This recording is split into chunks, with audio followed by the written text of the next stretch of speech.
Okay, so we are going to review the definitions of convergent and divergent infinite series. To start, let's talk about a series. So a series is the sum of partial sums.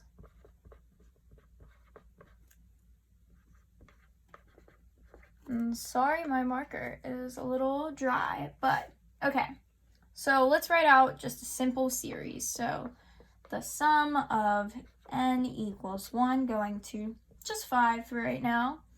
And then n, keep it simple, is equal to 1 plus 2 plus 3 plus 4 plus 5. And if you add that all up, of course, you would get 15. So now, what does it mean to be an infinite series? You might be able to guess that it's pretty simple. So this changes. So it's not going to 5 anymore. It's going to infinity. And instead of this equals 15, it's just going to keep going. So plus dot, dot, dot. And yeah, so that's pretty much an infinite series. And now we will talk about convergence and divergence and what that means with infinite series. Okay, so for time's sake, I wrote the definitions of convergent and divergent and what that means in an infinite series. So let's read through that. Convergent would be as n approaches infinity, a sequence keeps getting closer to a certain value. And through a graph, we could kind of represent this. Let's just draw a little plane. And let's use sum of 1 over x squared. You will see later through tests when we review why the series converges. But as we graph that, here's 1. It kind of starts there, and it goes up and kind of levels out. Okay, and that's a good sign that it converges because there's this horizontal sort of asymptote you can make, which makes this converge because it's getting closer to a certain value. And I believe that certain value is somewhere in between 1 and 2. Okay, and that's how you can tell if a series converges. Now, divergent would be as n approaches infinity, a sequence does not become constant and will continue to increase to infinity or negative infinity. So just think of it as the graph completely just takes off. It goes off. And we can, represent this through the same sort of thing. And we'll use the sum of 1 over x, which is the derivative of natural log, as we know.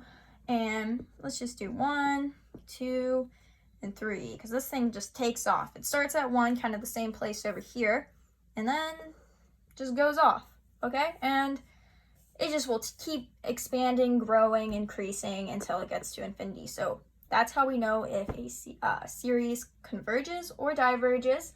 The next step with this will be through a bunch of tests where you can, some of them you would be able to find the sum of a convergent series, how much total would be under the area, or under the curve, my apologies.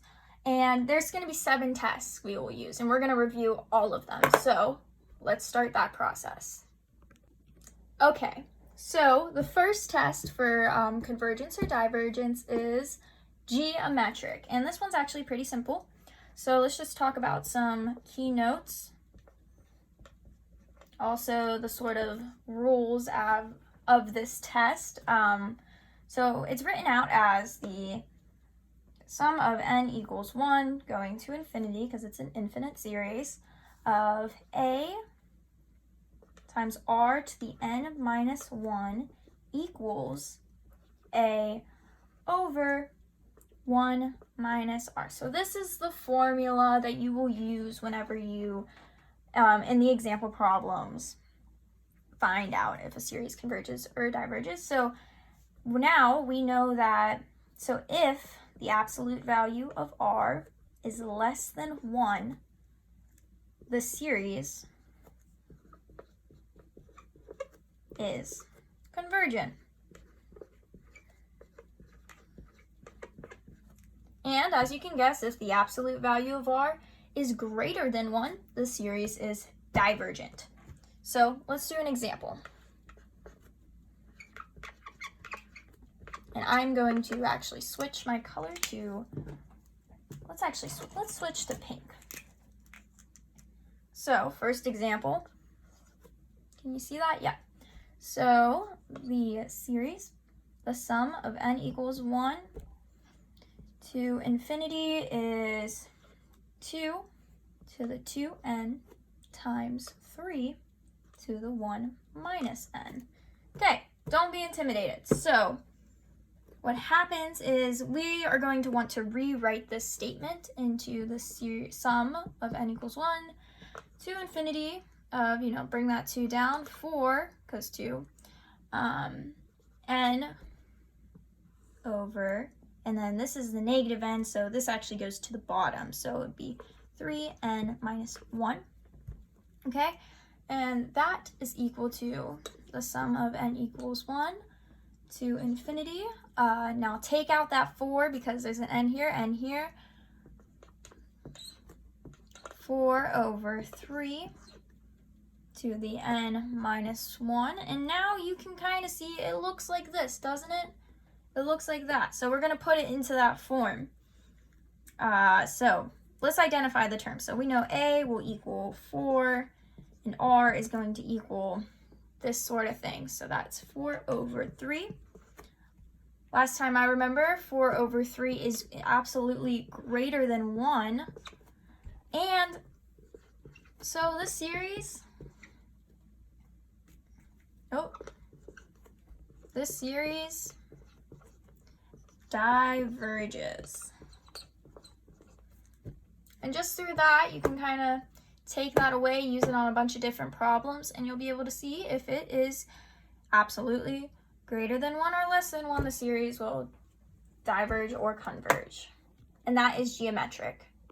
Okay, so the next test you can do is called the nth term test. And this is actually pretty simple. You just got to remember this rule, that if the limit of n going to infinity, a sub n, does not equal 0, then the series of n equals 1 going to infinity, a sub n, diverges. Otherwise, the test is inconclusive. You cannot determine if it is a convergent series from this test. So if it turns out inconclusive, you will have to use a different test and determine from there. Okay, so let's look at an example. So the series of n starting at 0 going to infinity, 18n. Okay. So now we're going to take the limit of 18 to the nth power, and going to infinity, and then 18 to the nth is going to equal, well, if we put infinity up there, 18 to the infiniteth power, that's just going to be infinity, and that does not equal 0.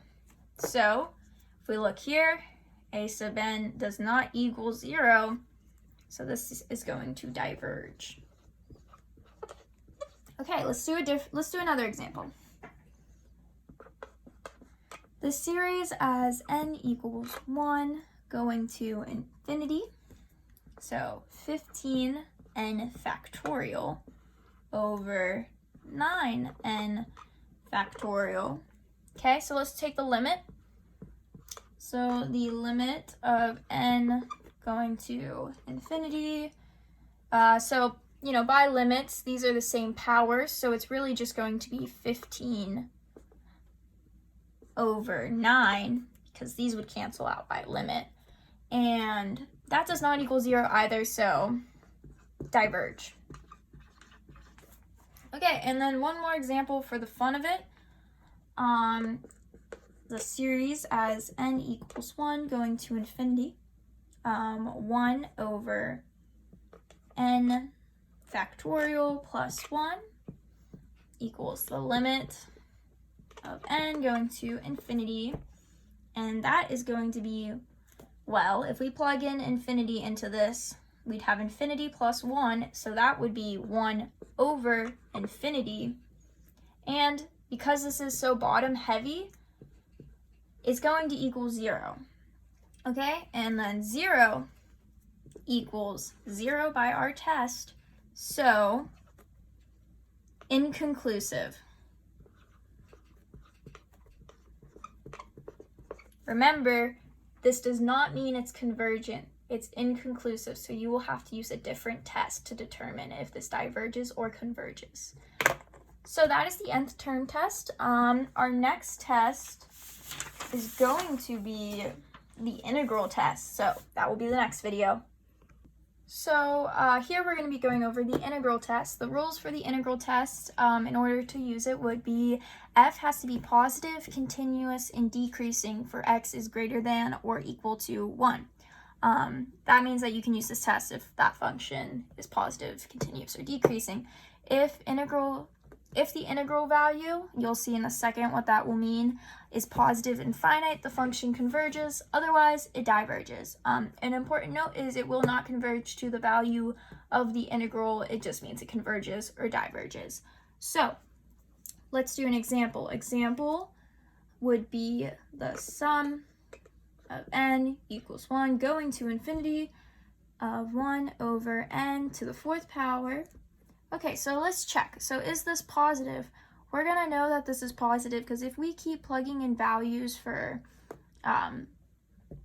greater than 1, we can see it's positive. So if we plug in 1, it's 1 plus 0.0625 because 1 over 2 to the 4th power is this, and then to the 3rd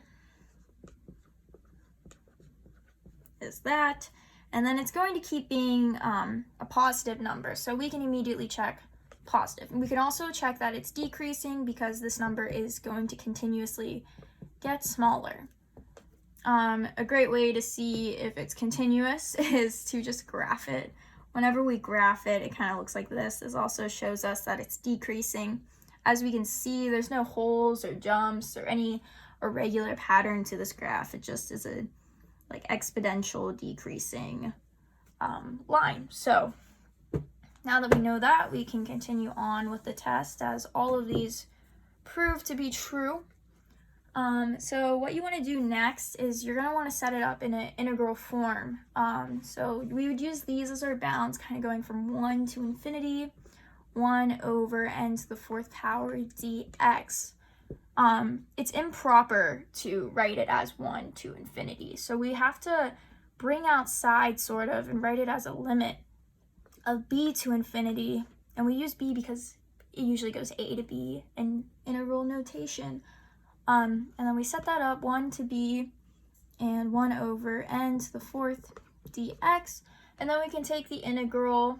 I'm going to rewrite this just to be n to the negative 4, make it a little easier to take that antiderivative.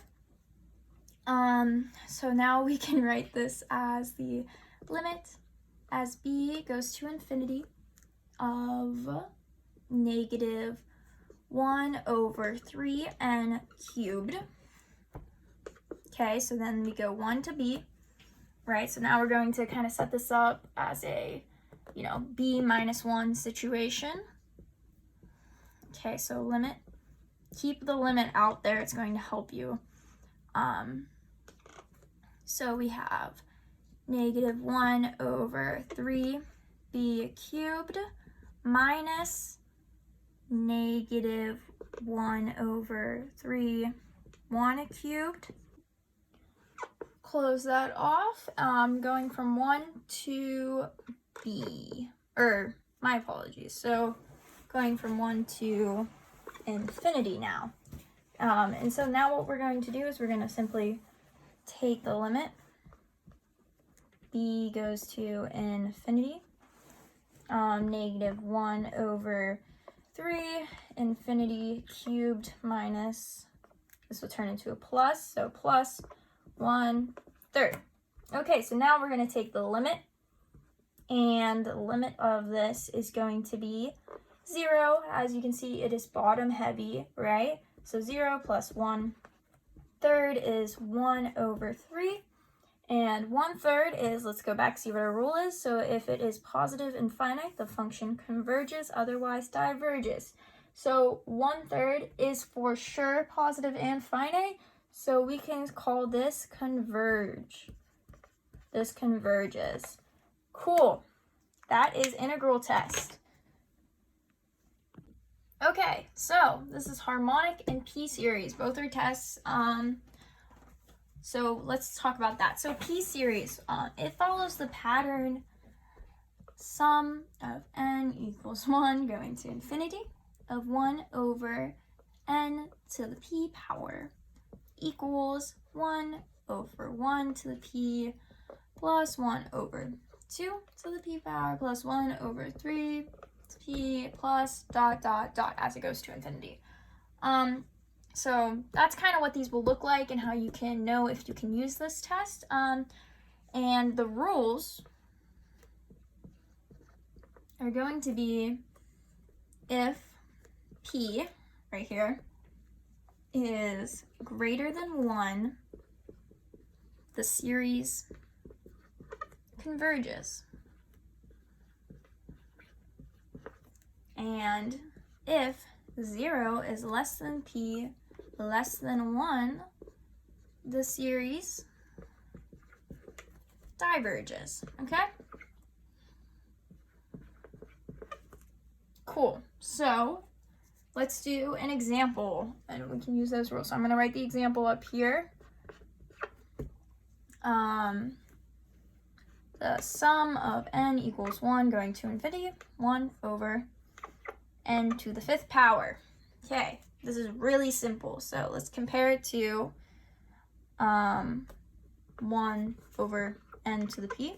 Okay, so this is going to be p. P is going to equal 5, and 5 is greater than 1, so therefore the series converges. Cool. Okay, let's look at another example.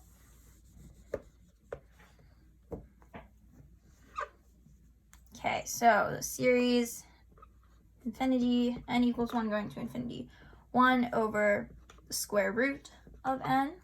Well, we can write this as 1 over n to the 1/2 power. P is going to equal 1/2. 1/2 is for sure greater than 0, and it is less than 1. So, diverges. This is a pretty simple test, the P-series test.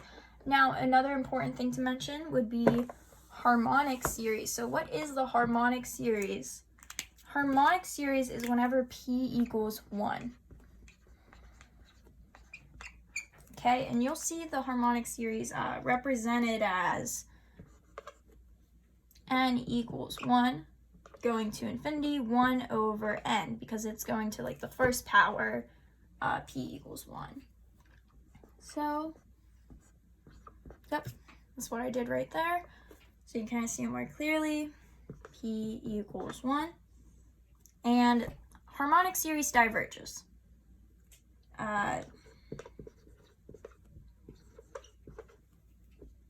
As it is not greater, I'm just writing this out so we can kind of see it like in its full form, greater or less than 1. Okay, so whenever you see the harmonic series, you know that it diverges. Okay, so that is the last video I will be going over. I'm going to be passing this to Alexa, and she will take over Unit 10 from there.